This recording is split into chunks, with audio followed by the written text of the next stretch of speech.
Alhamdulillah alamin wassalatu wassalamu ala sayyidil awwalin sayyidil akhirin nabiyina Muhammad wa ala alihi wa ashabihi ajma'in.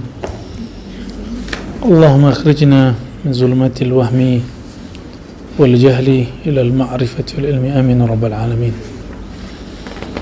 Baik, ikhwah sekalian, insyaallah pada awal tahun 2023 ini kita tetap istiqomah dengan manhaj kita al-ilmu wa ta'allum wa ta'lim, ya. Manhaj kita ngaji, ya. Mau di mana aja ada orangnya berilmu, kita mampu ketemu, kita temui, ya. Dan kalau ada buku tersimpan di toko buku dan library, perpustakaan, maka sebenarnya perpustakaan itu nggak bisa ngomong, buku kan nggak bisa ngomong. Al-fahmu, pemahaman daripada ilmu itu ada di suduril ulama, di dada para ulama. Jadi al-maktabah al-haqiqiyah itu ulama, ya, library yang hakiki itu ulama sebenarnya. Tentu ulama yang sesuai dengan konsep nubuat sallallahu alaihi wasallam. Kenapa thariqah kita seperti itu? Sederhana. Dalam hadis Nabi SAW, hadis sahih, innama bu'ithtu mu'allima, aku hanya diutus sebagai mu'allim. Jadi dalam konteks kemakrifatan, Nabi mengatakan aku diutus sebagai mu'allim. Dalam konteks akhlak, beliau mengatakan innama bu'ithtu liutammima makalimal akhlak. Jadi apa isi daripada ta'lim itu? Goalnya adalah akhlak yang bagus. Kita kan hanya sering mendengar innama bu'ithtu liutammima makarimal akhlak. Itu beberapa kiai kita tanya, itu hadis siapa kiai? Bukan nguji, tapi mau nanya aja. Ente kan dari dulu bilang utulubul ilma minal mahdi lalah di utul ilma walau bisin, tuntut ilmu dari dari masa lahir sampai yang lahat. Tapi dari dia kecil aja santri sampai sekarang dia nggak tahu hadis ini riwayat siapa. Ini kan aneh. Padahal hadis ini ada beberapa redaksi juga. Nah, redaksi yang tadi ada di Malik, kemudian ada redaksi yang lain. Innama bu'istu liutammima masalihal akhlaq. Ada juga redaksi itu. Aku diutus kalimat ini bukan makarim.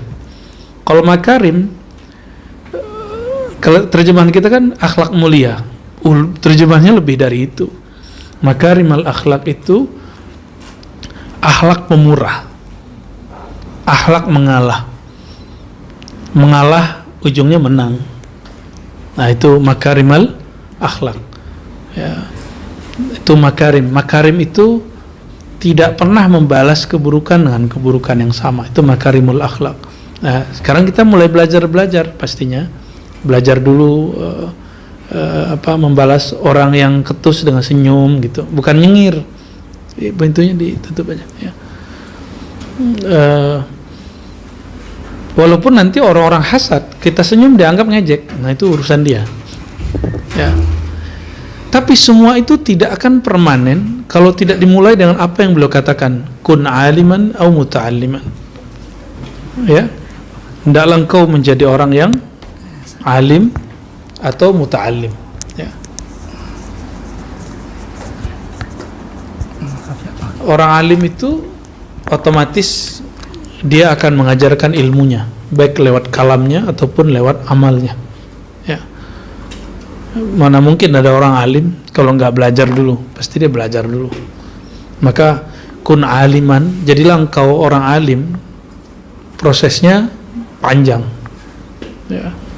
Jadi goal kita menjadi alim bukan ingin disebut orang alim, tapi ingin jadi pewaris Rasulullah SAW, ingin meniru Rasulullah SAW, yang mana beliau menyebut dirinya innama bu'ithtu mu'allima, aku diutus sebagai mu'allim, guru ilmu, guru ngaji, kira-kira seperti itu. Maka saya pun meniatkan hidup saya ini menjadi orang yang Nabi telah gariskan itu, ingin menjadi mu'allim sepanjang hidup, ya. Selama hayat masih ada di kandung badan, kita ngaji, ngajar, belajar begitu. Maka antum coba saksikan, kita nggak pernah berhenti ngaji. Bahkan ada orang yang ngajarin sesuatu yang kita sudah khatam kitab itu, tapi nggak masalah, kita ingin dapat berkahnya. Siapa tahu beda adonan, bahannya sama, ada sesuatu rasa yang berbeda. Sama-sama ngomong tentang ilmu tauhid, ilmu ma'rifatullah, ilmu fiqih, kita dengerin aja, nikmati. Nah, disinilah diujinya murid. Antum diuji di situ. Kalau gurunya ngaji ma'rifat, dateng. Nggak ngaji ma'rifat, nggak dateng. Udah ente nggak usah berguru deh. Ya, emang pilih-pilih ilmu. Kalau gini nggak apa-apa. Kok saya agak hambar ya? Wajar hambar. Tapi ilmu ini satu paket. Nabi tidak hanya mengajarkan ilmu hakikat dan ma'rifat, juga mengajarkan thariqat dan syariat yang zahir-zahir. Oh, hambar. Ya kalau gitu ente aja jadi guru gitu. Kalau nggak mau ngaji kecuali untuk yang sesuai dengan minat kita, itu namanya ittiba'ul hawa, mengikuti hawa nafsu. Ngaji aja. Nanti di dalam fikih itu ada asrar. Di dalam fikih itu ada asrar, ada rahasia di fikih itu. Ya, nggak mungkin orang tanpa tanpa fikih, tanpa ilmu syariat bisa mengamalkan thariqah. Jadi al-amal bi syariah itulah thariqah. Mengamalkan syariat itu thariqah. Tapi ada yang am, ada yang khas. Kan hadisnya begini, afdalu dzikri la ilaha illallah, itu syariat. Zikir paling afdal baca la ilaha illallah, itu umum. Tekniknya gimana? Nah, inilah yang disimpan dalam kolbu para ahlu turuq, orang-orang ahli thariqah, yang mungkin tidak dipunyai oleh semua orang gitu. Baik. Jadi ini ujian, saya pun ngalamin hal yang sama. Kok hambar ya ngaji ini? Tetap harus ngaji, nggak ada cerita. Hambar ngaji fikih, nggak boleh tinggalin ngaji fikih. Hambar ngaji akidah, tetap ngaji akidah. Nanti kita mendidik nafsu. Jadi ternyata nafsu ini ada level-levelingnya. Kapan antum kalah? Mulai merendahkan orang ngajar fikih. Nah, itu kalah sudah. Saya diwasiatkan guru-guru saya dari dulu biikramil ulama wal fuqaha wal huffaz, ya, untuk menghormati para ulama, para ahli fikih, penghafal Quran dan lain sebagainya. Kita mesti menghormati mereka, ya. Piye? Khair? Bisa? Allahumma sholli wa sallim barik alaihi, ya.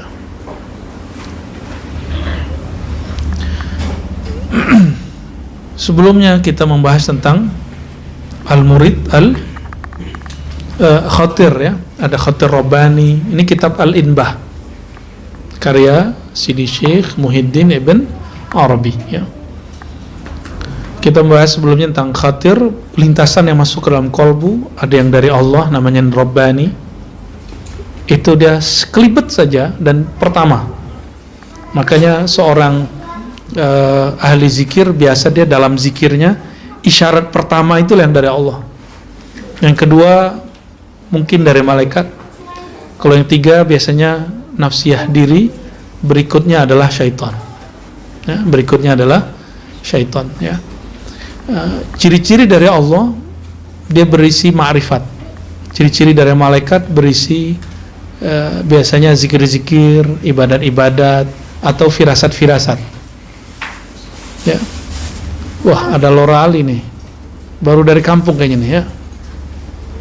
Marhaban, fadal. Ijlis. Nah, bocil-bocil main di atas, boleh? Main di atas, boleh? Sidik main di atas sidik, ya.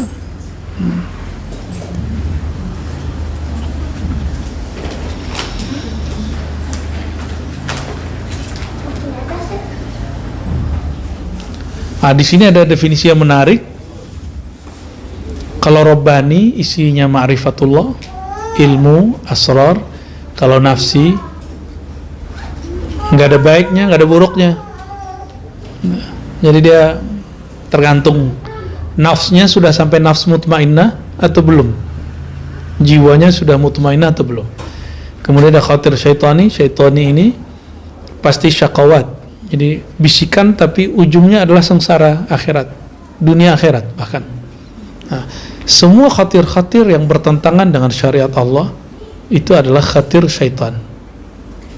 Semuanya, apa saja, apapun urusannya, mau ilmu ma'rifat, hakikat, mau bab syariat, mau bab muamalat, mau persoalan kita dengan teman, kita dengan pasangan, kita dengan jamaah, kita dengan masyarakat, kita bernegara. Kalau dari setan, ujungnya pasti sengsara dunia akhiratnya. Semuanya ciri-ciri satu aja, mukhalafatu amrillah, menyalahi perintah Allah Subhanahu wa taala. Ya.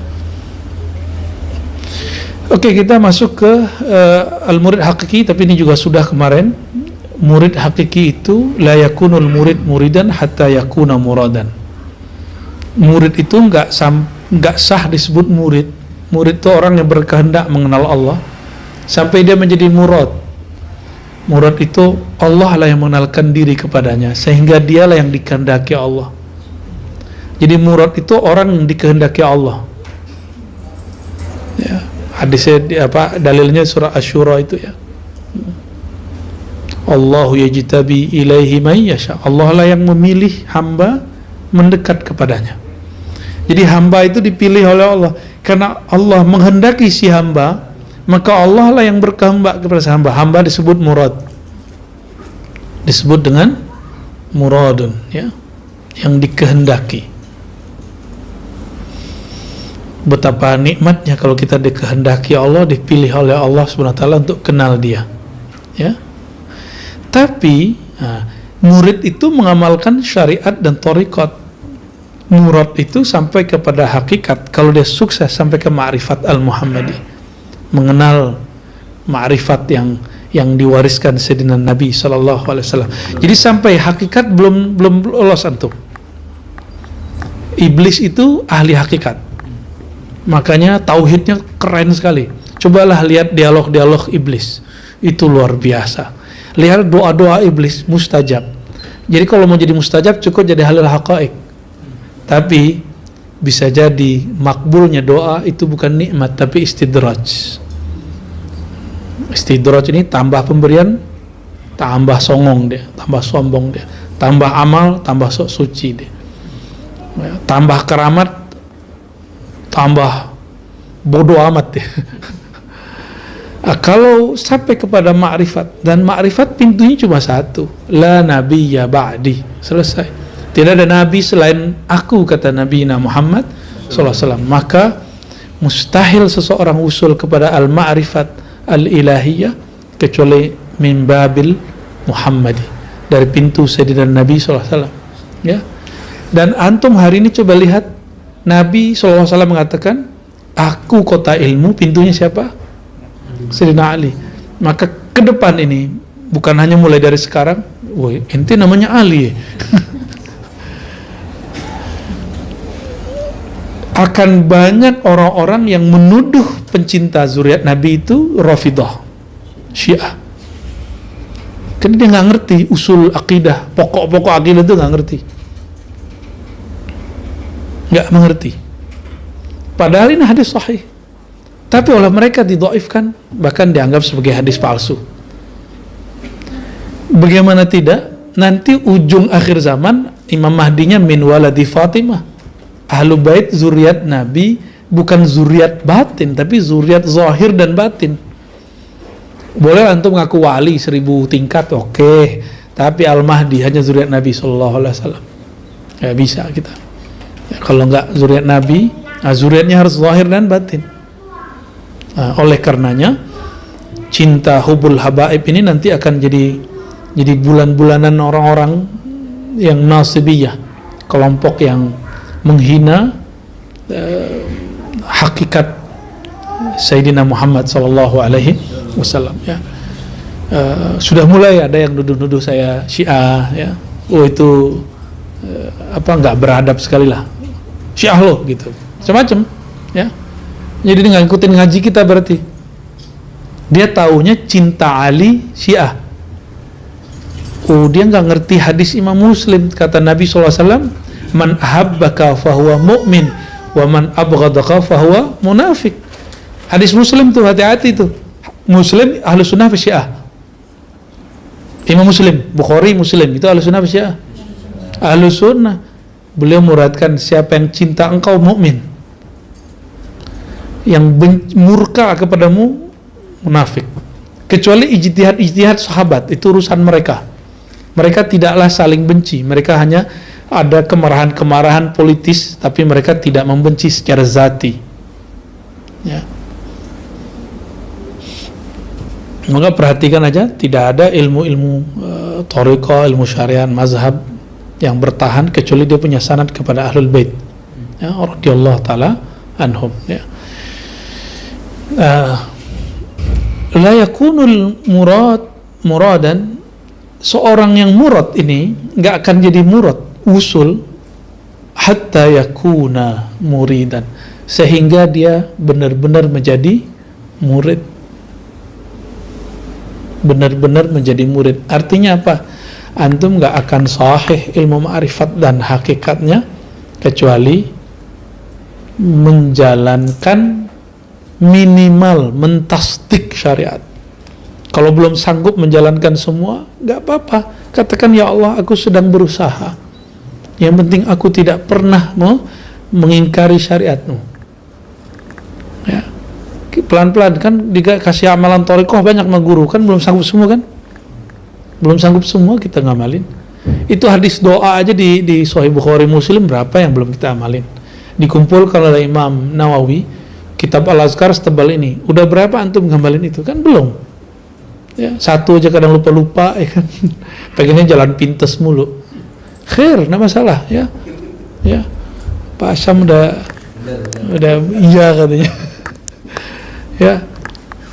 Nah, teman-teman yang muliakan Allah, disinilah kita tegaskan dengan benar bahwa manhaj kita tidak akan pernah keluar dari manhaj muqayyad bisyari'ati wat tariqati. Ya, jadi hakikat ma'rifat yang kita cita-citakan itu selalu terikat erat dengan syariat dan tariqah. Walaupun orang nuduh kita macam-macam, itu mereka salah faham. Video potong-potongan kan biasa. Ya, kalau mereka orang yang ilmiah, ayo diskusi ilmiah. Diskusi ilmiah itu bukan mempermalukan orang, bukan kemudian lain caranya dengan apa, enggak. Ini orang udah selesai, dia bikin rame lagi. Emang enggak ada niat mau bahsul ilmi. Ya, kalau bahsul ilmi kan jelas, enggak, bukan besar-besaran mulut gitu, bukan mengejar popularitas. Oleh karenanya kurangi debat, ya. Banyakin ngaji aja kita. Ya, orang nantang debat kita juga nggak usah layani di sosial media antum. Ada orang yang udah khair, ya, wajadilhum billati ahsan. Kalau nggak bisa berjidal dengan cara yang terbaik, ahsan itu adalah jamalullah, keindahan Allah, yaitu rahmatuhu, kasih sayangnya. Kalau nggak bisa, jangan debat, gitu, ya. Ini ada orang yang menghina Rasulullah SAW, itu lain, itu bukan debat, ya. Itu ngasih inbah buat dia, peringatan buat dia, ya. Teman-teman bukan Allah, kita masuk sekarang ke bagian di sini halaman 13. Ini risalah baru dicetak, jadi ini belum banyak, belum ada PDF-nya seingat saya. Jadi kalau yang punya difoto aja, kirim ke teman-temannya di grupnya. Difoto, kirim ke grup, nanti ada. Bismillahirrahmanirrahim. Kita kirimkan Fatihah untuk baginda Nabi Muhammad SAW dan Imamina Muhyiddin bin Arabi qaddasallahu sirrahu. Al-Fatihah. Bismillah.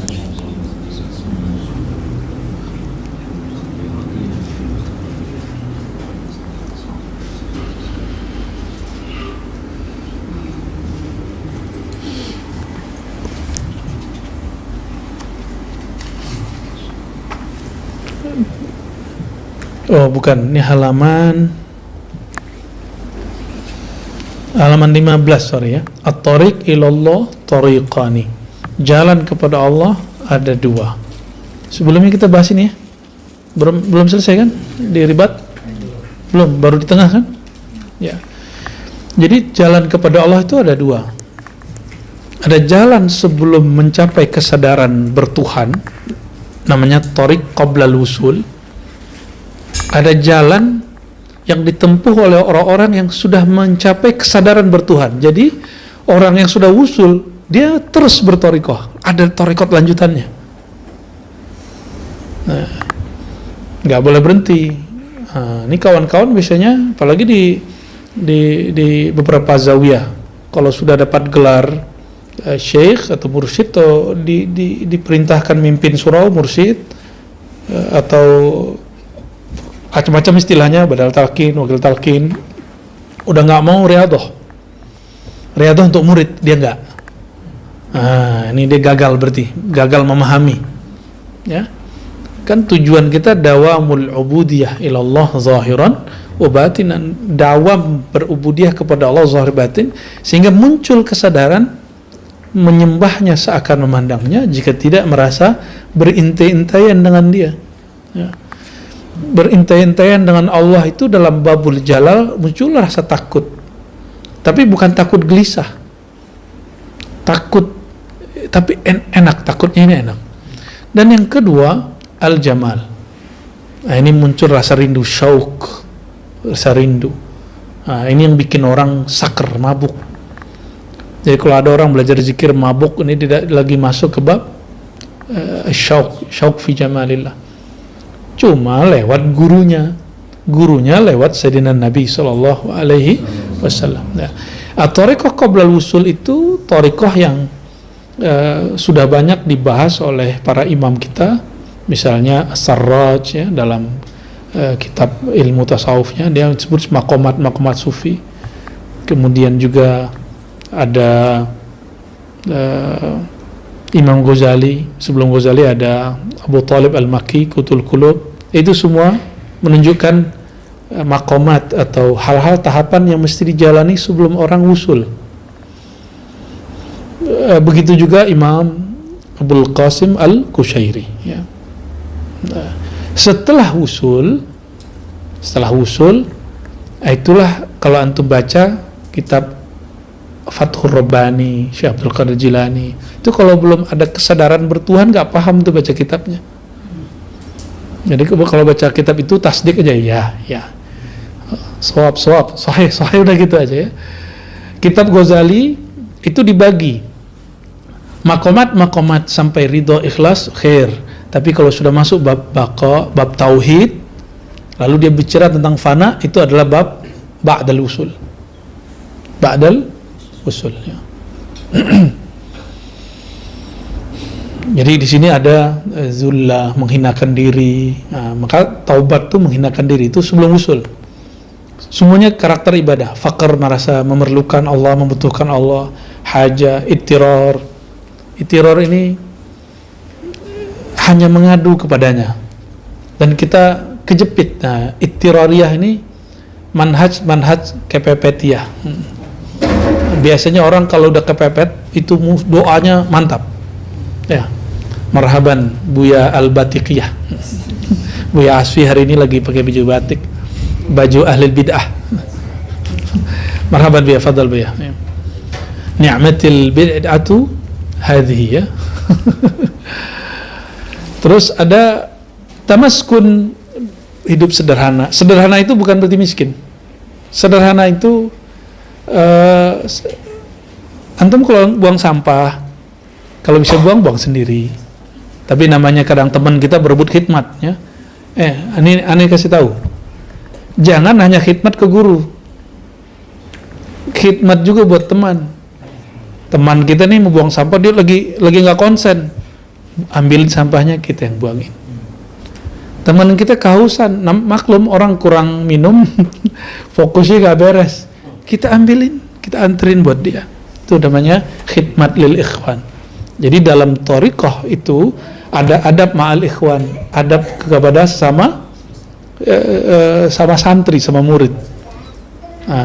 Apalagi husnuzan, berbaik sangka. Jangan hanya ngomong baik ke guru, tapi juga ngomong tawadhu ke teman, ngomong lembut ke teman. Itu satu hal yang mesti kita praktekkan mulai-mulai. Ya, selama ini kan sudah mulai berhasil nih. beradab kepada guru, saya lihat sudah oke. Dan sudah nggak mulai beda-bedain ya. Mau ke siapapun yang duduk di sini guru, kecuali ente cung duduk di sini. Ya. Kalau Mancung duduk sini itu lagi ngorok deh biasa. Biasa.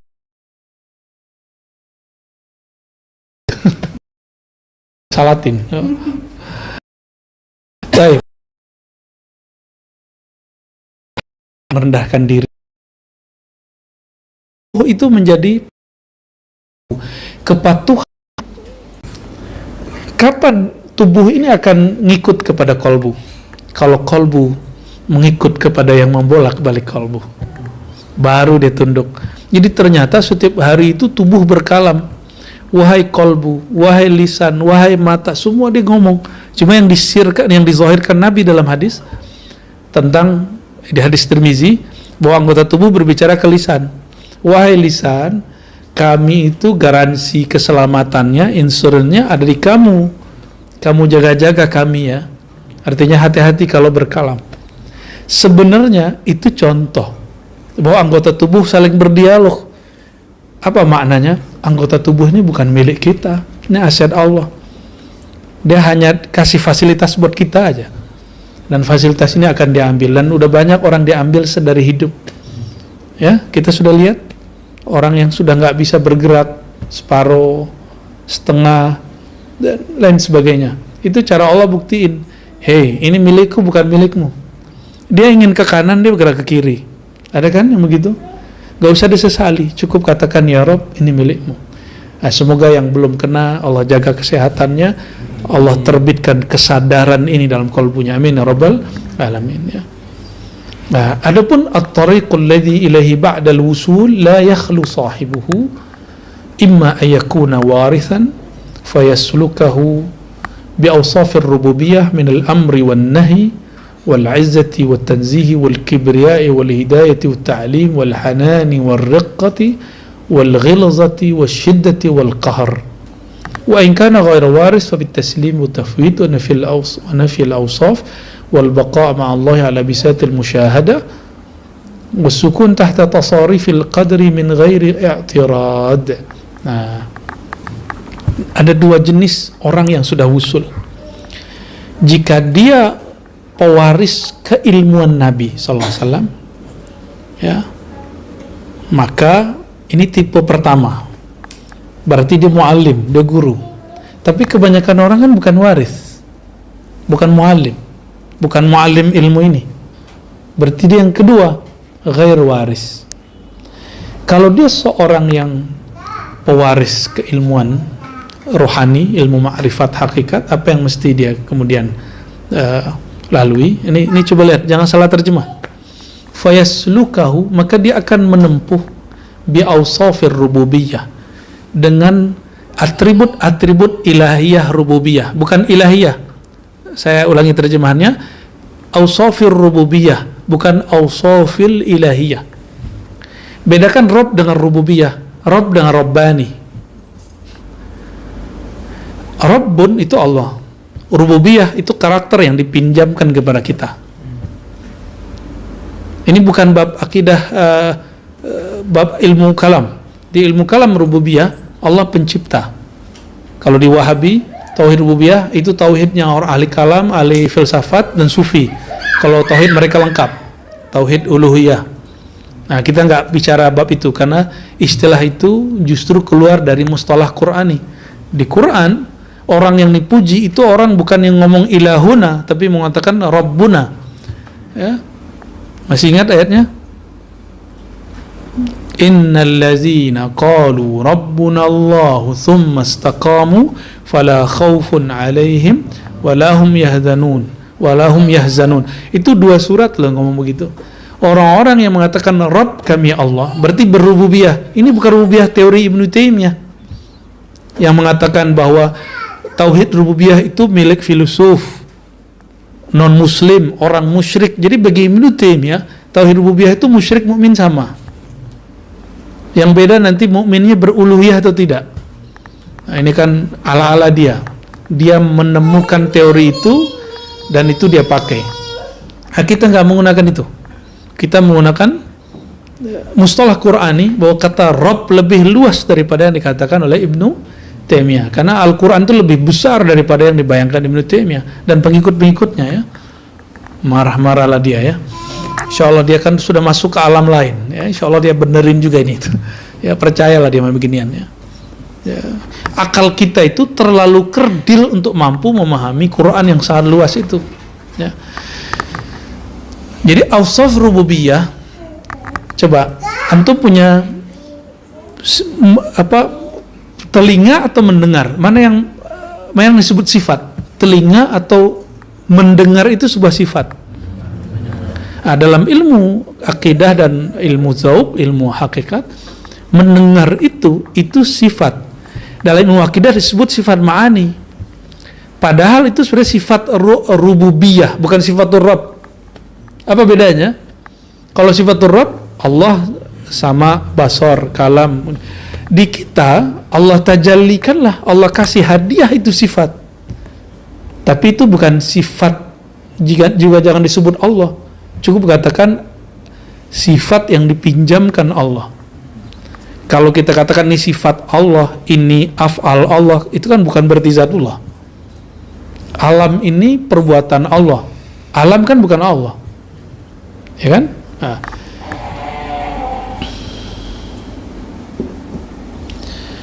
Fayaslukahu bi asafir rububiyah minal amri wan nahi. Jadi yang ahli akidah coba ganti dulu istilahnya. Ini bukan istilah akidah, ini istilah zauq ya. Dengan sifat-sifat rububiyah, apa saja sifat rububiyah itu? Al-amr wan nahi, wal izzati wat tanzih wal kibriyai wal hidayati wat ta'lim. Maka seorang guru, coba lihat guru nyuruh-nyuruh nggak amalan ini? Nabi begitu nggak? Nah, itu Nabi lagi pakai sifat amr wan nahi, namanya sifat rububiyah. Apalagi wal izzati wat tanzih wal kibriya. Nah, bukan berarti Nabi itu sombong, izzah, tanzih dan kibriya, enggak. Allah jika bertajalli dengan keagungannya, dengan kebesarannya, kalau bertajalli itu hamba bukannya sombong, justru si hamba kalau berkalam, maka kalamnya itu akan membuat orang-orang merasakan kehadiran Allah itu maha hebat. Itu yang disebut tajalli kibriya illah. Bukan kemudian dia menjadi Allah, bukan ya. Kecuali maka waris ini terbagi dua. Ada waris yang salik wasil,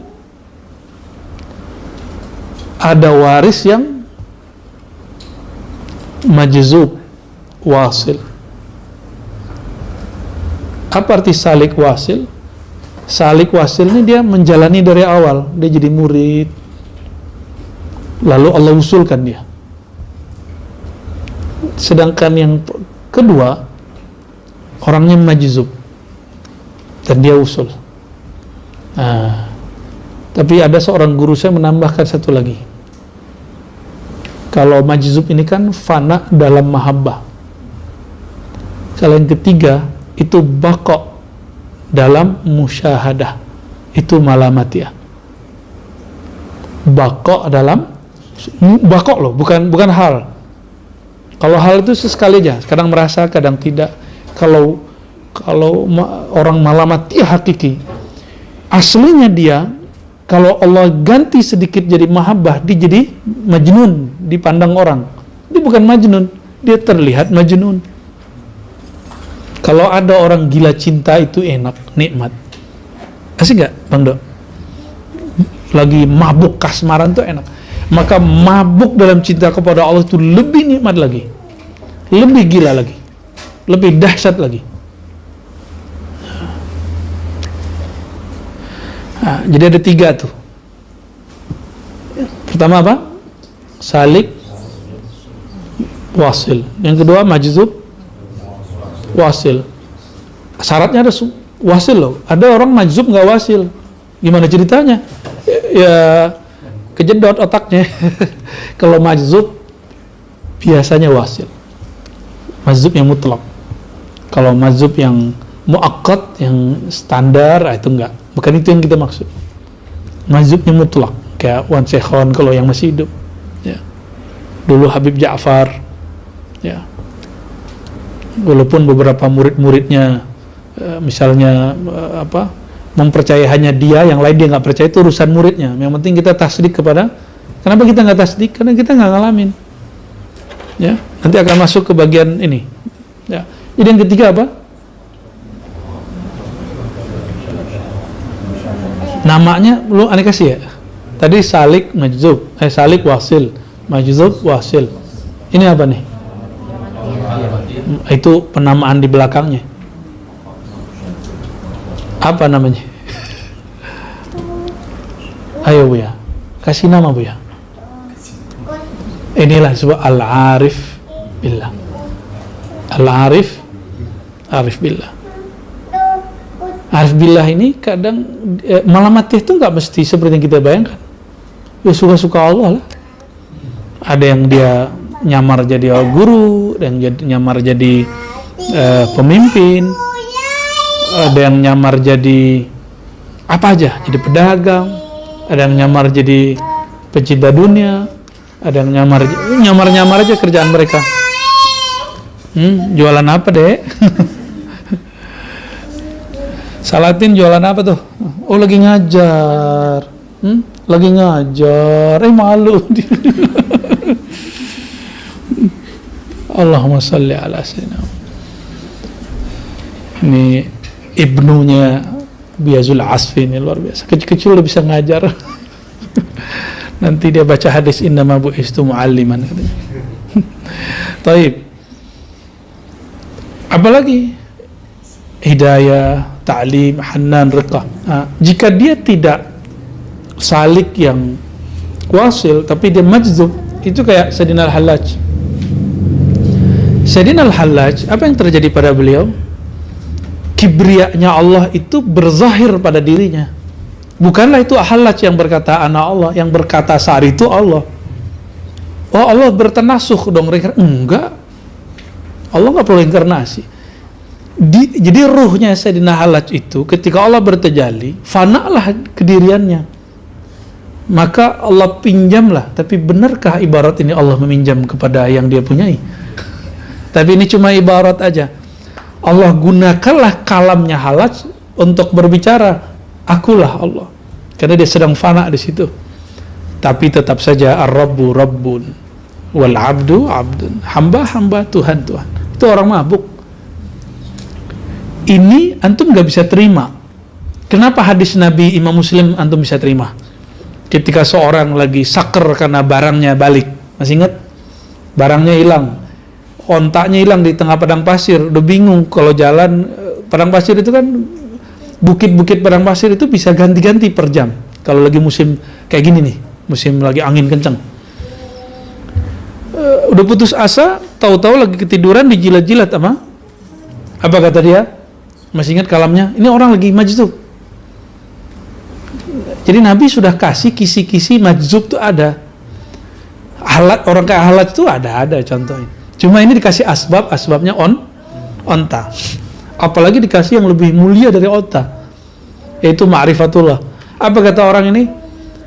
Ya Allah, anta abdi wa ana rabbuka. Itu majzub paling dahsyat itu. Dan Nabi tersenyum tuh. Nabi nggak mengatakan orang ini zindik, kafir. Kalau Nabi berhukum dengan hukum kalam yang kemudian dibuat setelah masa kenabian, dan kita saklek di situ, tidak kemudian fleksibel seperti Abul Hasan Asy'ari karena berguru kepada Imam Junaid.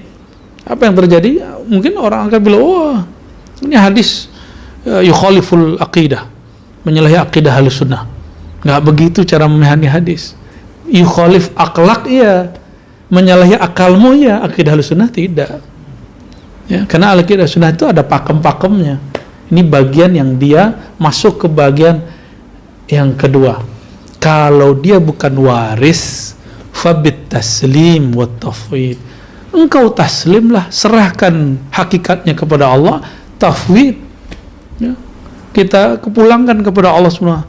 wa nafyil awsaf, dan tapi jangan klaim-klaim saya lagi majzub nih, bisa gitu nggak? Ya, saya lagi saker nih, nggak bisa begitu juga. Saker kok sadar? Orang kasmaran tuh nggak sadar loh dia kasmaran. Ada loh Pak Sulaiman. Wal baqa'i ma Allah Ta'ala ala bisatil musyah. Wa nafil awsaf, menghilangkan sifat. Jadi mereka ini makomnya di mana? Di orang-orang yang masuk sini lebih kepada fana, ya. Nah, tapi kemudian nggak boleh berhenti di situ. Orang-orang awam yang tasdik, nah ini dalil kita bahwa yang boleh masuk ke ilmu ma'rifat tidak hanya orang alim, tapi juga boleh orang yang tidak bisa baca kitab kuning. Dalil terkuatnya Sayyidina Muhammad SAW, apakah beliau mampu baca kitab kuning? Pernah kuliah nggak di pesantren? Nabi Muhammad SAW pernah kuliah di tempat Buya nggak? Pernah ngaji kitab baik kuning nggak? Ujurumiyah? Enggak kan? Matan takrib, mantan takrib kali ya, mantan yang pernah dideketin. Apalagi pernah nggak belajar Sunan Abu Daud Tirmizi, Nabi Muhammad? Enggak, justru semua itu sumbernya beliau, dan beliau la yaqra kitab ad-dunyawi, beliau nggak baca kitab-kitab duniawi, karena beliau lah sumber kitab. Ngapain kita membaca kitab ini? Maka yang disebut wal kitabil mubin, tafsirnya ada yang menyebut kitabul mubin Al-Quran, yang menyebutkan Lauh Mahfuz. La indi huwa al-qalbul Muhammadi, qalbu Sayyidina Muhammad sallallahu alaihi wasallam, insya Allah, ya. Kenapa? Cobalah antum lihat semua disertasi yang ada hari ini di kampus-kampus Islam, bahkan kampus umum, itu dari qalbu Nabi Muhammad sallallahu alaihi wasallam. Lagi ngajar, bro. Ya.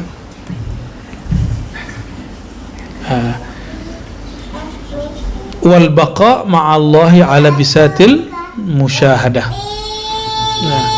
Baqa ma'allah, ruhnya tetap memandang kepada Allah, ala bisatil musyahadah, pada ranah musyahadah, penyaksian. Jadi yang melihat siapa? Mata atau sifat sama? Oh, sifat sama basar. Tuh. Sifat sama atau basar? Basar. Yang mendengar sama atau basar? Saya mau tanya lagi, kalau tubuh ini milik Allah, yang mendengar itu milik Allah bukan? Benar, milik Allah. Terus kalau saya mengatakan aku melihat dengan mataku, sebenarnya melihat siapa? Allah memperlihatkan kepada kita. Maka kalau antum pun mimpi ketemu Rasul atau lagi sadar merasa kayak bertemu Rasulullah SAW, itu melihat karena diperlihatkan oleh Allah Subhanahu Wa Taala, dipinjamkan penglihatan itu sejenak. Kok nggak setiap hari? Kok setiap hari nanti saker majzub, nggak kuat. Dikasihlah, ya. Sekelas Uwais Al-Qarni, nur Rasulullah itu diterbitkan oleh ibunya. Jadi ketika ibunya berkalam, ya Uwais, kalau engkau pergi, terus aku dengan siapa? Itu kan sama dengan hadis Nabi. Ada orang hendak berjihad, hadis Bukhari, lalu Nabi mengatakan, alaka walidan, kamu punya dua orang tua? Dia jawab, na'am ya Rasulullah, bala ya Rasulullah. Lalu Nabi mengatakan, fafihima fajahid, kalau ada terhadap kedua orang tuamu, engkau berjihadlah. Nah, ini bantahan cantik kepada orang yang suka ngebom dan jihadnya jihad membunuh saja. Hadis Bukhari, hadis Muslim, Abu Daud, Tirmizi, semuanya sepakat menyebutkan bahwa jihad itu tidak hanya membunuh.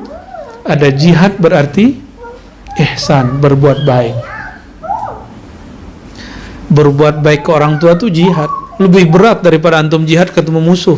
Ketemu musuh, kita, dia bawa senjata, kita bawa senjata, musuh-musuhan kita kan jelas yang dilawan. Kalau orang tua, dia mau apa, kita maksudnya apa, kita ngomong apa, dia fahamnya apa, itu kalau nanti ihsan loh. Jangan dikira misalnya orang tua saya udah uzur lah, antum kan belum ngalamin aja. Ntar ada zaman kalau antum dipanjangkan umurnya dan Allah ambil kesadaran itu, uzur, nauzubillah min dzalik. Ya. Waktu kecil uzur loh kita, anak kecil bisa ngapain tuh baby diambilin, dimaklumi, ya kan nggak boleh dimarahin, ya kan? Nanti ketika kita tua balik lagi seperti itu, ya. Oleh karenanya teman-teman yang bukan Allah, taslim, tafwid ini menjadi salah satu karakter yang mesti kita pakai dalam bab ghairul waris, ya, karena kita tidak mewarisi. Di ujungnya disebutkan ini puncak orang-orang yang Allah berikan wusul tapi dia bukan mu'allim. As-sukun tahta tasarifil qadar. Dia bisa tenang di bawah pergerakan takdir Allah Ta'ala min ghairi i'tirad, tanpa protes. Takdir itu enggak hanya masalah duit, jodoh, hidup, mati, tapi juga masalah anugerah zikir. Itu juga bagian dari takdir. Kok temanku lihat ini aku tidak, temanku ketemu Nabi aku tidak, temanku merasakan A aku kok tidak. Nah itu bagian daripada takdir. Ridho nggak? Harus ridho. Orang ridho itu lain loh dengan orang sabar. Jadi suatu kali ada dua wali ketemu. Wali yang pertama fana di makom sabar, namanya Shibli. Ketemu gurunya namanya Junaid. Kata Shibli, ketika badannya sakit dia dapat musibah, la haula wala quwwata illa billah, astagfirullah, semua zikir keluar, tapi sembari gereng kepala dan nafasnya begitu, kayak nyesek, tapi semua zikir dibaca. Dan ujungnya inna lillahi wa inna ilaihi raji'un gitu, panjangin unnya. Apa kata Imam Junaid? Wahai Shibli, itu bukanlah namanya ridho. Bahkan di bahasa beberapa teks itu bukan sabar, sabar nggak begitu. Jadi sabar dia sudah sampai ke maqam ridho. Ridho itu taslim, ini ala ma qaddarallahu lak, menyerahkan kepada Allah apa maunya Allah, bukan maunya kita. Itu yang disebut ar-ridha bi qada'illah wa qadarih. Berarti nafsiyah kita lebur di situ, nggak ada lagi. Maka kita mesti tiap hari menuduh diri, jangan-jangan yang aku inginkan ini nafsiyahku bukan ruhiyahku, mau positif ataupun negatif. Nah tiap hari itu yang disebut hasibu qablaan tuhasabu. Kalau kita rasa di nafsiyah, apa ciri-cirinya? Dia kayak menghadang sesuatu yang Allah mau. Maka kita istighfarkan itu, ya, pulangkan kepada Allah Subhanahu wa Ta'ala. Kalau dari Allah bentuknya sama, maka dia diberi kemudahan oleh Allah Subhanahu wa Ta'ala. Teman-teman yang melakukan Allah,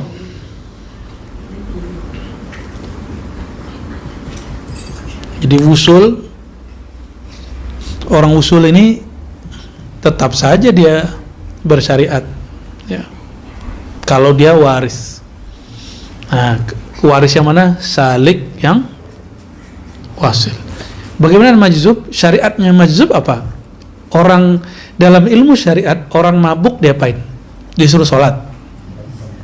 Orang cuma mabuk karena khamar, itulah yukallaf, itu syariatnya. Jadi syariat orang mabuk gak disuruh sholat. Loh kok ada orang teriak-teriak masalahin abah wad syekhon, udah gak sholat. Loh orang mabuk suruh sholat. Orang tidur aja disuruh sholat gak bisa, bangunin dulu tidur baru disuruh sholat, ya gak? Orang tidur disuruh sholat gak? Bangunin dulu dia, baru dia kena hukum syar'i. Orang tidur gak sholat ya gak dosa. Maka kalau mau nyuruh orang tidur sholat, bangunin dulu, kalau gak antum namanya bahlul. Itu bukan ilmu mantik, bukan, serius. Jadi hukum syariat kepada orang mabuk, ya kita perlakukan dia seperti rufi al-qalam anis salasa, perintah nggak berlaku sama dia. Bagaimana dengan Malamatiyah? Nah, Malamatiyah itu cukup dengan kisah yang sering saya sampaikan tentang Qudayb Alban dan imam yang menjadi imam di masjid. Itu sudah cukup. Ya, bahwa kita nggak boleh menghukum orang dengan apa yang kita lihat. Kita lihat nih dia nggak sholat kasat mata, kan kasat mata. Ya, kita tugas antum kalau emang kasyafnya sahih, ilmu syariatnya benar, nggak sibuk sama orang sholat, sibuknya sama dirinya sholat. Kita nih kasyaf kita benar nggak, batin kita benar nggak, lagi sholat antum hadir nggak kalbunya sama Allah? Hah? Hadir nggak kalbunya bersama Allah? Kan enggak. Terus ngapain mikirin orang ini yang sholat kesini sih? Kan nggak ada urusan di situ. Ya, selama kita kalau lagi sholat masih mikirin, lalu buat definisi sendiri. Ya, kalau dia arifin billah, pasti dia sholat depan aneh, depan ente. Ada urusan apa? Ente siapa? Ente juri kewalian. Hah? Emang ada imigrasi kewalian namanya ente? Kan nggak ada. Ya.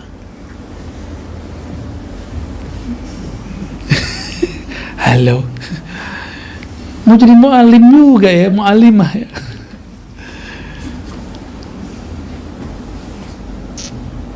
Nah, ini mulai masuk ke bab thariqah, cara mendidik. Awsaful murid alladzi la yaji'u minhu syai'. Ini beliau lagi negur murid-murid yang ketemu mursyid. Mursyid kan santai. Dia riyadhahnya satu nafas dia. Satu nafasnya murid lebih afdal daripada 70.000 zikirnya murid. Satu nafasnya mursyid yang wasil. Bukan mursyid yang cuma dapat kertas. Bukan hanya mursyid yang cuma dapat ajastuka, aku ijazahkan qabilna, tapi mursyid yang wasil dengan berkah dan rahmat Allah tentunya. Satu nafas dia lebih baik daripada 70.000 zikirnya murid. Kenapa? Dalilnya jelas. Ya, masih ingat hadis munajah apa tuh Lora Ali, bahwa tidurnya orang yang alim lebih baik daripada Ibnu Majah ya, daripada ibadahnya orang yang jahil. Murid ini kan dihitungnya jahil billah, bukan jahil mufikih, jahil billah. Kalau fikih dia rukun syarat udah beres, tapi kolbunya belum merasakan hadirnya, belum merasakan dia berpandang-pandangan dengan Allah Subhanahu wa taala. Ini contoh gini aja. Antum di luar nyebut-nyebut nama Bu Asfi, ani mau ketemu Bu Asfi, ani mau ketemu Asfi lillahi ta'ala al-Fatihah 70.000 kali. Di dalam sini ada orang ngobrol cuma 5 menit sama Bu Asfi, lebih afdal mana? Lebih afdal mana ayo? Yang 5 menit, nggak perlu pakai Fatihah 70.000. Ya, kadang-kadang kita nantangin wali itu gitu, aneh, tawasulin dulu kalau dia wali pasti bisa ketemu. Jadi standarnya kita mulu. Ini sering kita orang-orang untuk sadar bahwa murid itu harus punya adab yang khair, yang sesuai munasib dengan yang sebenarnya. Wa qala, nah, berkata Imam Ibn Arabi qaddasallahu sirrahu, idza ra'aital murida yamilu ila ar-rukhas. Nah, ini kita benar nih. Kalau engkau melihat murid, nah, lihat diri kita, jangan lihat orang, ya, jangan bayangkan orang lain teman kita. Jika engkau melihat murid, yaitu saya, gitu, kami ya Allah, yamilu ila ar-rukhas, cenderung kepada rukhsah. Nggak tahu ini Abi ya, Abi seneng rukhsah ya. Cenderung kepada rukhsah. Apa arti rukhsah? Mana? Rohisani mana Rohisani? Senang mencari yang ada amalan ideal, dia ambil yang diskon. Nah, yang suka-suka diskon ini, amalan diskon. Nggak tahu kalau ibu-ibu suka diskon masuk sini nggak? Tanya ke Bu Yasfi pakar fikih ya. Wa yajnah ila ta'wilat, cenderung kepada takwil yang liar. Di sini takwil itu yang liar. Ya. Ini lain dengan isyarat. Jadi takwil lain dengan isyari. Tafsir isyari itu bukan takwil. Ya. Jadi tafsir isyari bukanlah takwil. Dia bab ilmu al-azwaq, oleh ahli zahir itu bukanlah tafsir, emang bukan tafsir, itu haqaiqut tafsir. Siapa yang ngomong begitu? Imam ahli hadis, murid Imam Daruqutni, guru dari Abul Qasim Al-Kushairi, Hafizus Sunnah Nabawiyah, namanya Abu Abdurrahman As-Sulami. Dia nulis kitab Haqaiqut Tafsir. Tapi biasa, dari dulu tuh ahli kalam yang belum usul, biasa komentarin sesama asu aja loh. Sesama ahlus sunnah. Apa kata dia? Di dalamnya bukan tafsir, tapi zanadiqah, kezindikan. Zandaqah, bukan zanadiqah.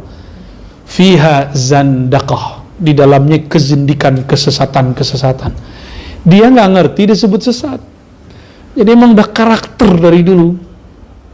Kalau di masa Nabi SAW, ahlul kitab, emang masih kurang. Imam As-Sulami, dia ahli hadis. Bahkan pakar ilmu yang disebut ilalul hadis, itu dia. Di zamannya yang ngerti penyakit riwayat hadis itu beliau. Masih kurang bagi mereka. Ya. Kenapa? Al-mar'u aduun ala majahil. Orang akan memusuhi yang dia nggak tahu. Terus kita yang tahu, perlu nggak kemudian membalasi cacian itu dengan cacian? Nggak perlu. Kita kalau mau balasnya ilmi. Ya. Segi ilmiah boleh balas.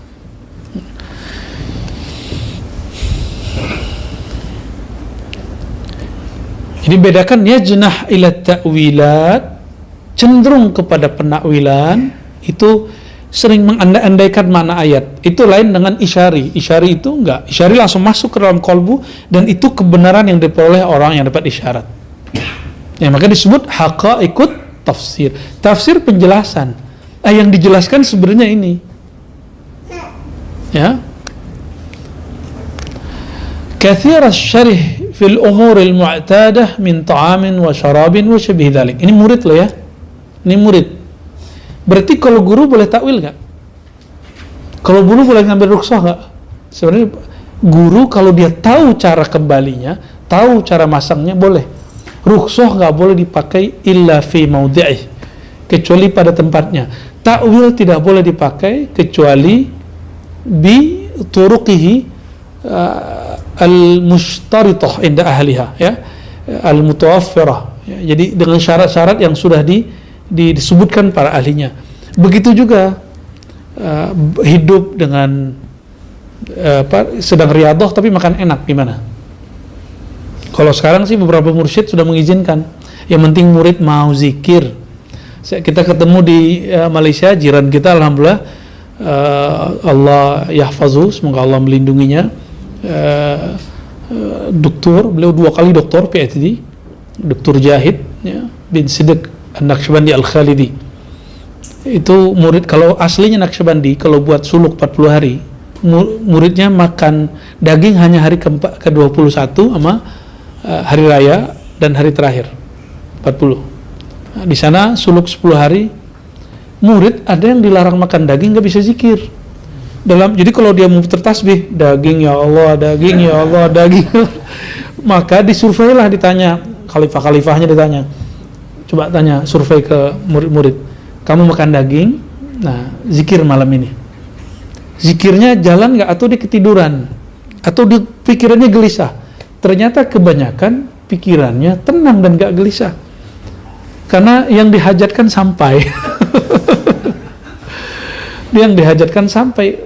Kita usut-usut, ternyata di kitab murid dilarang makan daging. Antum bisa bayangin orang Arab makan daging. Ya, 2 ekor ayam 1 orang. Itu gadis loh sama jomblo, cowok bujangan makan ayam 1 orang. Nggak cukup, satu ekor, 2 ekor dia. Itu biasa aja sama dia. Kalau kita kan badan kita nih beratnya berat nasi. Kalau mereka berat daging beneran. Ya. Kira-kira maka ijtihad guru-guru ini nggak masalah. Kita pun pernah praktekkan itu 2014, 15, 16 ke beberapa ikhwah kita. Bahkan dari 2013 kita udah mulai. 13, 12 itu saya udah ngajak teman-teman 1-2 ke Surabaya Kasril. Mereka kalau nggak makan daging bisa pulang gitu. Kalau nggak makan mie nggak bisa tidur. Nah, ya udah dikasih. Yang penting zikirnya oke. Ya, begitu guru itu nanggung murid hari ini. Ada celah, yang penting murid ini mau zikir. Guru yang mencarikan rukhsah, bukan murid yang cari-cari rukhsah, gitu ya. Main handphone dulu mana boleh bro. Sekarang kalau sama kita bolehin setengah jam sebelum berbuka kita bolehin. Tapi supaya ba'da asar itu kan santai, padahal itu waktu-waktu sir lagi turun, itu waktu asrar lagi turun. Makanya sholat asar itu kalau ketinggalan berkah antum hilang lahir batin hari itu. Begitu di hadis Imam Muslim ya, hilang aja habis. Maka asar nggak boleh ditinggal. Zikir ba'da asar apalagi. Ba'da asar biasanya kalau di majelis di zawiyah kita, di surau kita buat ngaji kitab. Kitab apa? Kitab yang bisa membuat zikir itu menjadi lebih nyaman. Berarti kitab-kitab tentang ma'rifatullah atau ya semacam motivasi berzikir. Itu kita lakukan ya. Dulu ada nggak? Nggak ada. Dulu kalau zikir, kalau ente dulu suluk zaman-zaman kita, udah nggak usah banyak tanya. Apa kata guru amalin, masuk ke dalam khalwat. Diam. Kalau ada pertanyaan simpen. Ya. Kalau banyak pertanyaan lagi suruh wudu. Berarti akalnya belum wudu. Ya. Zikir lagi, nggak bisa jalan lagi, pikirannya kemana-mana. Udah suruh mandi tobat. Nggak bisa juga, baru datang ke guru.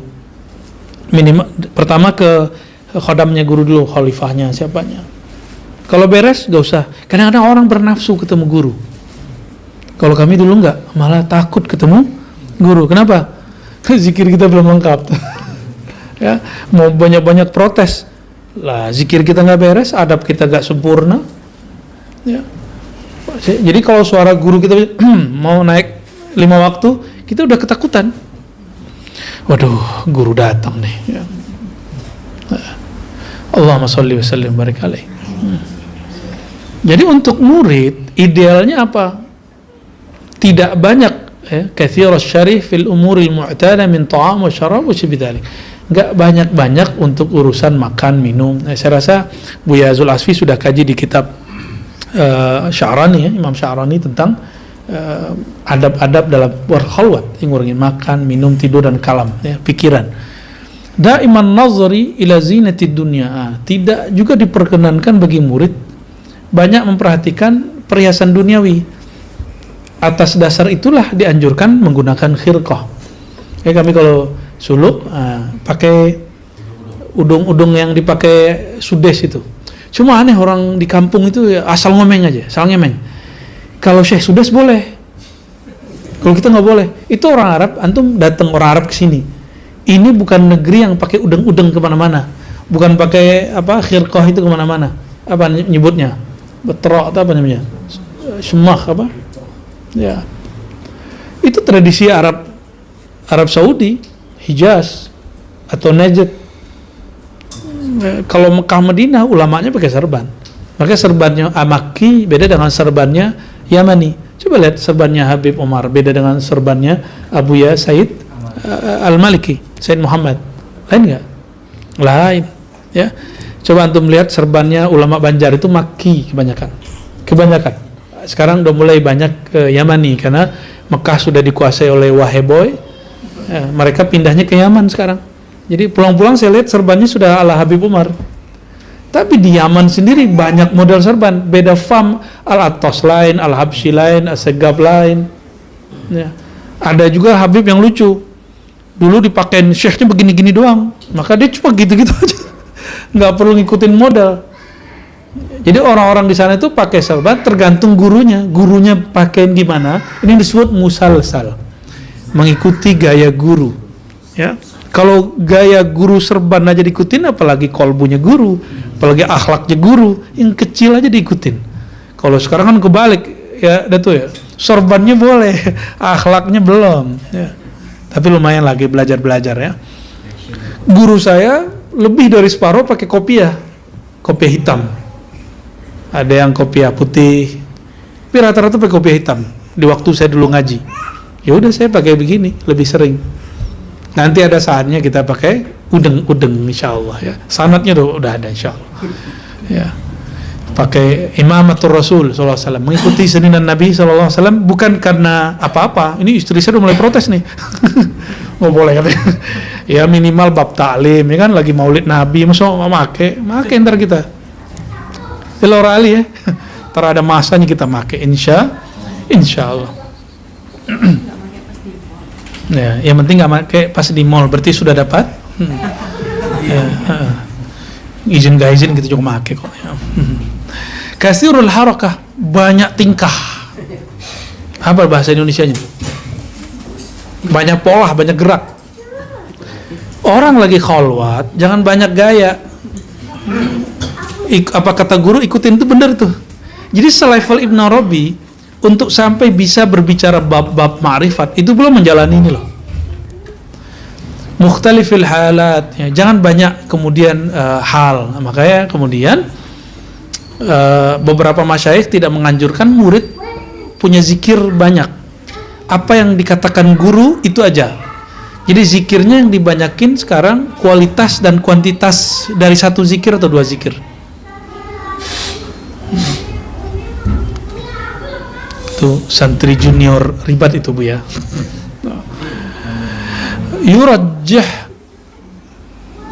Yurajjihu baina syuyukh yaqul, atau suka jadi juri terhadap para kiai. Si Anono makomnya di sini. Kecuali ente mursyid, ente boleh ngomong begitu. Seperti Imam Surawardi ketemu Ibnu Arabi. Imam Surawardi sedang fana, sedangkan Ibnu Arabi sedang bako. Jadi ngomongnya nggak nyambung. Surawardi ngomong apa? Bukan Surawardi. Ya Surawardi seingat saya. Di kitabnya itu disebutkan Surawardi, Surawardi yang muda. Kebentur ya. Jadi orang frekuensinya lain, tapi sama-sama ahlul ma'rifat. Satu fana fi sifatillah, satu baqa fi sifatillah. Seperti Sayyidina Abi Bakar berkalam tentang ma'rifat lain dengan Sayyidina Ali karamallahu wajhah. Apa kata Sayyidina Abu Bakar radhiyallahu ta'ala anhu? Dengan apa engkau kenal Allah? Jawaban dia apa? Masih ingat? Bukan, itu Sayyidina Ali. Al-ajzu anil idrab. Kamu ngaku tidak berpengetahuan, itulah kepengetahuan. Jadi kalau kepada Allah ya, mesti hancurkan kedirian kita. Mau merasa alim, mau merasa berma'rifat, harus nol. Jadi kehadapan Allah pun harus nol. Bukan kemudian mengakusisi sifat Allah, apalagi zat Allah. Zat aku, zat Allah kan kacau tuh. Ya. Terus bagaimana dengan Sayyidina Ali? Sayyidina Ali karamallahu wajhah mengatakan, araftu rabbi bi rabbi. Jika Sayyidina Abu Bakar menyerahkan kepada Allah, sedangkan Sayyidina Ali apa? Aku kenal Allah. Aku kenal Allah. Kalau Sayyidina Abu Bakar, aku tidak kenal Allah. Di saat aku ngaku tidak kenal Allah, itulah pengetahuan. Allah baru mengenalkan dirinya kepadaku. Jadi hijab kita adalah merasa kenal. Sedangkan Sayyidina Ali, araftu rabbi bi rabbi. Aku kenal Allah karena Allah telah mengenalkan dirinya kepadaku. Gimana? Ini makom bako. Sedangkan Abu Bakar makom fana. Itu orang berulang lagi. Ibn Arabi itu anak kecilnya Ali juga ya Bu ya? Ya, Ali ya. Ini bukan cocokologi ya. Sedangkan Surawardi namanya Omar. Abu Hafs Omar Surawardi. Ya bisa loh orang begitu. Kalau antum gak paham dibilang gak nyambung. Contoh yang kedua, Sayyidina Umar radhiyallahu ta'ala anhu. Mungkin gak orang Syiah baca Sayyidina Umar? Sayyidina Umar radhiyallahu ta'ala anhu lagi fana dalam tauhid la ilaha illallah, bahwa tidak ada mudarat manfaat kecuali di sisi Allah. Lewat depan Hajar Aswad, ngeliat orang cium-cium Hajar Aswad, beliau lagi sakar. Apa katanya? Ya ayyatuhal hajar, wahai hajar, batu, sesungguhnya kamu tidak bermanfaat dan tidak bermudarat, lagi fana. Orang fana itu penciriannya menafikan, meniadakan. Nah, itu ciri fana. Ciri-ciri orang fana, tiada aku, tiada kamu, itu fana. Terus yang kedua, Sayyidina Ali. Apa kata Sayyidina Ali? Sayyidina Ali ternyata di belakang. Sayyidina Ali di belakang, apa kata beliau? Bal anta tadur wa tanfa. Justru engkau dapat memberi manfaat dan mudarat orang bako. Maka usul ma'arif as-sufiyah ada di kalangan ashabun Nabi sallallahu alaihi wasallam. Ya, dan dua-duanya sahabat Nabi ini ngambil ilmu dari siapa? Dari hadrah al-Muhammadiyah, dari kehariban Nabi Muhammad sallallahu alaihi wasallam. Nah, itulah indahnya al-Muhammadi. Makanya coba lihatlah, nama Allah itu pasti pasangan. Apa pasangannya? Jamal, Jalal. Apalagi yang pasangan? Rahman, Rahim. Nafi', Dar. Memberi manfaat juga memberi mudarat. Karena jika ada pencipta manfaat mudarat selain Allah, berarti antum musyrik. Nah, ketika Sayyidina Ali mengatakan engkau memberi mudarat karena dapat izin Allah Subhanahu wa ta'ala. Tahu dari mana Sayyidina Ali? Hampir semua hadis Nabi ada di qalbu Sayyidina Ali. Sayyidina Ali pernah mendengar Nabi SAW mengatakan, wahai Hajar Aswad, kata Nabi SAW, innaki ya tashfa'ina yaumal qiyamah, kamu akan memberi syafaat pada hari kiamat kepada orang yang menciummu. Kalau di riwayat Nasa'i, al-hajarul aswad minal jannah, al-hajarul aswad itu dari surga, atau kama qala an-nabiyyu sallallahu alaihi wasallam. Ya.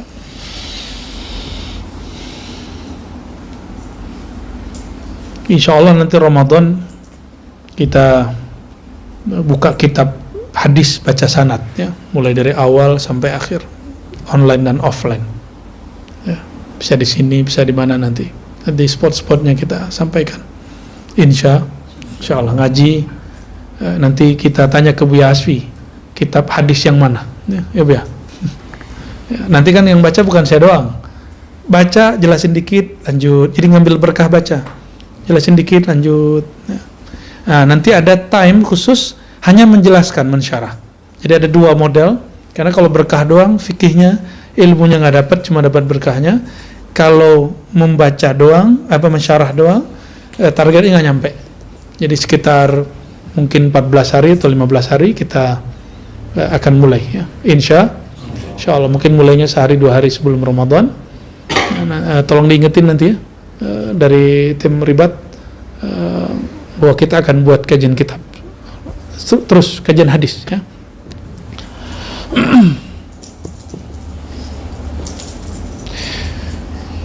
Yurajjih baina syuyukh. Jadi jangan, kalau jadi murid itu suka banding-bandingin guru. Jadi jangan banding-bandingin saya sama Buya Zulasfi, ya enggak? Jangan banding-bandingin saya sama Laura Ali, sama Dr. Aldomi, nggak usah, nikmati aja. Yang mengizinkan mereka berkalam siapa? Oh, langsung nikmat tuh ngomongnya. Hatta antum dengerin orang di luar yang katanya mungkin tidak bermakrifat seperti antum bermakrifat. Katakan saja, yang bergerak, yang menggerakkan itu Allah, udah langsung nikmat semua. Nggak nikmat. Orang-orang yang masih beda-bedain itu orang banyak hijab. Ya. Masih banyak hijab itu. Fa'lam anna dzalika li'illatin indahu la ya'rifuha, ya. Hadza atammu min hadza radin li nafsi bihal. Jadi kalau masih suka menjadi juri, ini pertanda apa? Li'illatin indahu la ya'rifuha. Ada penyakit di kalbu. Illat itu khusus, beda dengan marad. Marad ini ada yang dizahirkan, ada yang tidak. Maka fi qulubihim marad, itu nama lainnya illat. Di dalam hati mereka ada penyakit. Apa zahirnya? Itulah zahirnya yang disebutkan dalam Al-Quran, surah Al-Baqarah, mulai dari ayat 7 sampai ayat berapa tuh? 20 tuh ya. Itu ada indikator zahirnya di situ. Sedangkan yang tersembunyi yang nggak kelihatan namanya illat. Illat ya. Kalau dalam ilmu hadis, illat itu hadisnya zahir pada selamat pada zahirnya, aman zahirnya, tapi kalau dicek batinnya ada penyakit. Itu namanya illat ya. Fala yaji'u minhu syai'un abada. Ya. Si murid ini nggak mengerti la ya'rifuha, dia nggak tahu ada penyakit di hatinya. Fala yaji'u minhu syai'un abada, dan tidak ada suatu pun yang datang darinya apapun ya. Nah, bagian akhir ini adab murid, berarti jadi murid bagaimana? Hasibu qabla an tuhasabu wa fi anfusikum afala tubsirun. Fokus ke dalam diri, bukan fokus memikirkan diri, itu egois.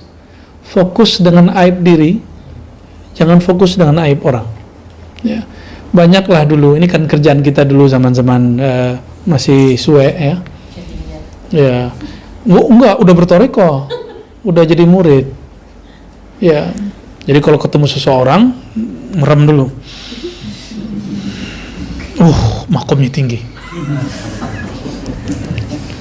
Ketemu lagi nih, kadang sih bener seringnya salah. Kenapa? Karena sudah ada ya mindset di sini ya, hati di situ. Kalau tinggi langsung kejar, salamannya lu unik tuh begini. Ya, udah begitu. Kalau mau ngambil berkah, semuanya aja begitu kan. Berkah itu Allah turunkan di mana-mana. Maka bertabaruk bukan syirik, itu bagian dari cinta. Cuma kawan kita yang sebelah kan nganggap tabaruk tuh bab akidah, karena nggak paham, karena nggak ngerti bab cinta. Ngertinya marah-marah mulu, neraka mulu, bid'ah dan syirik mulu deh. Ya. Kapan syaitan itu Allah tundukkan kepada murid? Mau tahu? Qala qadasallahu sirrahu idza takallama al-murid bihalatin min karamatin zaharat alaihi sakhira minhu syaitan wa alima annahu la yaji' minhu syai'. Ini terjemahannya kayaknya ada yang kurang nih Bu ya. Ada kurang teksnya? Enggak? Mafi muskilah? Kita ulang lagi ya.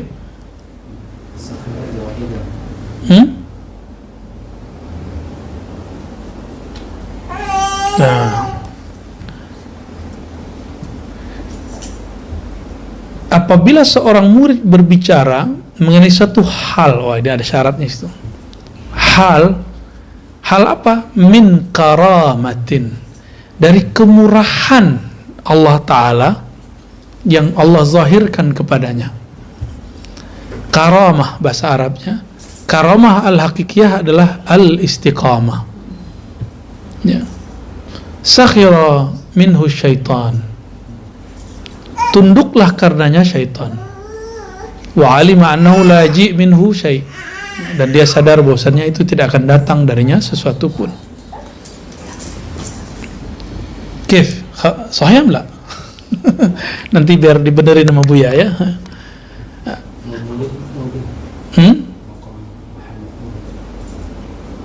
Atau jangan-jangan ini salah cetak. Nah, maka kita gunakan ini tadi sakhira minhush syaitanu ya, sakhira alaihi syaitanu. Saya membacanya enggak itu sakhara, merendahkan. Nah, ini kita benerin ya, pakai minhu tetap. Ini yang ngerti yang baca kitab aja nih. Oke, apabila murid ngomongin keramat, ternyata keramat di sini bukan istiqomah. Ada kalimat zaharat alaih, berarti keramat keajaiban, kesaktian. Sakhara minhu syaitan, atau atau tafakhara minhu syaitan. Syaitan kemudian berbangga karenanya. Ya, kenapa? Ember dia. Gitu. Jadi hati-hati ya. Hatta ngomongin mimpi kepada orang yang tidak sepantasnya kita ceritakan, kecuali antum mu'allim. Kalau mu'allim menceritakan sesuatu ada tujuannya. Tujuannya bukan untuk dirinya, tapi untuk si murid itu sendiri. Lagi duduk-duduk nih, lagi ngopi-ngopi. Ini tadi melihat nur di wajah ente. Ya. Lampunya kenceng. Tadi itu orang wajahnya seperti babi. Ngomong ke temannya, akhirnya temannya membayangkan orang itu babi selama-lamanya. Tuh, maka setan senang. Ada orang buat cerita, ini saya bukan lagi bela diri, tapi ini anehnya orang nggak percaya dengan pengalaman ruhani satu kelompok, satu kaum, tapi dia percaya dengan pengalaman syaitoniah dia. Ciri-ciri syaitoniah satu aja, buka aib. Antum kasyaf, melihat yang batin, tapi yang kelihatan aib orang, itu setan. Tapi kalau kesingkap, tidak terbayangkan aibnya, maka itu bukan setan. Bagi guru, nih guru itu disingkapkan dua-duanya, baik buruk. Tapi karena guru tahu dia pegang amanah, maka dia tidak terpedaya oleh syaitan. Apa kata nih orang? Ini baru nyampe ke saya, tapi sudah nyampe beberapa waktu lalu. Waktu saya jadi 2 kali disampaikan, ya, dari orang yang berbeda. Waktu kita dulu sowan ke seorang guru besar kita, terus apa kata mereka? Ini nih contohnya. Itu si fulan, si kiai tidak melihat ar-razi, tapi melihat adalah syaitan. Ya salam. Ya, ini syaitan lagi ngomong nih ya. Bisa setan baca kitab begini ya? Hebat juga tuh. Ya, bisa setan nggak kebakar baca la ilaha illallah. Hebat sekali tuh. Ya. Bisa setan sholawat. Bisa setan sholawat dan merindukan Rasulullah SAW. Bisa nggak? Mungkin nggak setan bertawassul sama Nabi Muhammad SAW? Maulidan. Jadi dia nggak percaya pengalaman rohani di antara teman-teman ini kan sudah biasa, mimpi ketemu Rasulullah itu udah biasa. Dia nggak percaya, tapi mengenai pandangan batin begitu dia percaya. Kita kalau pengalaman batin kita nggak ada urusan maib orang. Ya, ini manhaj kita. Ini manhaj yang kita terima dari guru kita dari gurunya terus sampai kepada Rasulullah sallallahu alaihi wasallam. Kita sebut al-adab al-Muhammadi, adab Sayyidina Muhammad sallallahu alaihi wasallam. Tapi dia percaya loh, dan itu rame loh. Dan saya cuma senyum. Alhamdulillah, yang berhak dipuji cuma Allah. Kalau emang saya ini seperti setan, ya alhamdulillah masih ada yang ngingetin saya. Ya, dalam hati kita ngomong begitu. Ya. Sekarang kita zahirkan, ya. Kalau orang lihat ente kayak setan, yang kenal setan siapa? Makanya saya gergetan tuh ketika ada kepala daerah mengatakan orang yang dia lagi ajak ngomong tuh setan. Terus dia siapa, bro? Orang ini siapa? Kalau dia kenal itu setan dan iblis. Mungkin dia sudah sering ketemu kalimat setan sama iblis. Atau jangan dia punya grup, dia sering satu klub. Hati-hati ngomong setan-setan. Dan ternyata ini watak orang lagi marah-marah, setan kau. Kan udah biasa kan dari kecil, udah hindari itu. Setan senang dia. Oh bahagia dia, bahagia senang setan. Ya. Disebut-sebut gitu di sana. Apalagi kalau bilang terlanat ente setan, memang aneh terlanat katanya. Ya. Likulli syai'in afah, setiap sesuatu ada aibnya. Wa afatul ilmi nisyanul amal, wa afatul amal nisyanul ikhlas. Nanti kita lanjutkan di waktu yang lain, insya Allah. Semoga Allah memberkahi kita semua, guru-guru kita, orang-orang yang berjasa kepada kita, yang muhsinin, ya, yang berjasa juga untuk pergerakan dakwah kita. Semoga Allah berkahi keluarganya, dirinya, dan Allah usulkan dirinya dan kita semua kepada Allah Subhanahu wa ta'ala, dan Allah lindungi kita dari nafsiyah, kegelapan diri yang luar biasa. Allah bimbing selalu meskipun tertatih-tatih, meskipun kita tidak dijamin kesuciannya, tapi bihaqqi Sayyidina Muhammad SAW, dengan hak kemuliaan Nabi Muhammad SAW, tidak ada yang rugi. Ma khaba man tawassala bihaqqi Sayyidina Al-Mustafa Muhammad SAW. Tidaklah pernah merugi siapapun yang bertawassul, yang membawakan Nabi Muhammad SAW ketika bermohon kepada Allah yang Maha Esa. Allahumma salli wa sallim wa barik ala Sayyidina Muhammad. Ya muqallibal qulub tsabbit qulubana ala dinika wa ta'atik. Ya nur imla qulubana binuri ma'rifatik. Ya Allah, penuhi kalbu kami dengan cahaya-cahaya ilmu mengenal Engkau, ilmu memandang Engkau, ilmu tawadu, ilmu berakhlak yang baik, ilmu yang diwariskan baginda Nabi Muhammad sallallahu alaihi wasallam. Rabbana atina fid dunya hasanah wa fil akhirati hasanah wa qina adzabannar. Walhamdulillahi rabbil alamin. Assalamualaikum warahmatullahi wabarakatuh.